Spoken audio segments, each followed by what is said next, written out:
அனைவருக்கும் வணக்கம். தமிழ்நாடு அரசு பணியாளர் தேர்வாணையத்துல இருந்த டிஎன்பிஎஸ்சில இருந்து ஒரு ஆடனம் வந்து போட்டிருக்காங்க. இது சம்பந்தமான குரூப் 4 சம்பந்தமா தான். கிட்டத்தட்ட 727 காலி பணியிடங்கள் வந்து கூடுதலா வந்து இணைச்சிருக்கதா இதுல வந்து சொல்லியிருக்காங்க. அத பத்தி நோட்டிபிகேஷன் 25/4/2025ல வெளியாச்சு. அதுல வந்து பாத்தீங்கன்னா கிட்டத்தட்ட 3935 பணியிடங்கள் இருந்துச்சு. இப்ப வந்து பாத்தீங்கன்னா நமக்கு 727 பணியிடங்கள் வந்து புதிதாக சேர்க்கப்பட்டு 4662 பணியிடங்கள் அதிகரிச்சிருக்கதா வந்து சொல்றாங்க. அது என்னென்ன பணியிடங்கள் அப்படிங்கிறதையும் இதுல வந்து கொடுத்துருக்காங்க நமக்கு. அதாவது ரிவைஸ் பண்ண வேகன்சிஸ் வந்து பார்த்தீங்கன்னா, விஏஓ வந்து பார்த்தீங்கன்னா, இப்போ கரண்டா 218 இருக்குது. அதே மாதிரி ஜூனியர் அசிஸ்டன்ட் அது வந்து பார்த்தீங்கன்னா, நான் செக்யூரிட்டி அண்ட் செக்யூரிட்டில வந்து பார்த்தீங்கன்னா, 1969 அப்படி மாதிரி இந்த லிஸ்ட் வந்து வெளியிட்டிருக்காங்க. இன்னும் மேலும் பணியிடங்கள் வந்து அதிகரிக்க வாய்ப்பு இருக்கு. அதாவது அந்த நம்ம கவுன்சிலிங் டைம் வரைக்கும். என்னென்ன வேகன்சிஸ் வருமோ அதை பொறுத்து அதிகரிக்கதா சொல்றாங்க.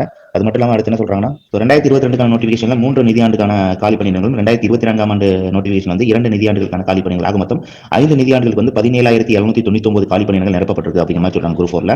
அதாவது ஒரு நிதியாண்டிற்கு சராசரியாக 3,560 காலி பணிகள் நிரப்பப்பட்டுள்ளதா சொல்லியிருக்காங்க. அதே போலதான் இந்த 2025ஆம் ஆண்டு நிதியாண்டுக்கு வந்து பாத்தீங்கன்னா 4,662 காலி பணிகள் இருக்கிறத வந்து சொல்லியிருக்காங்க.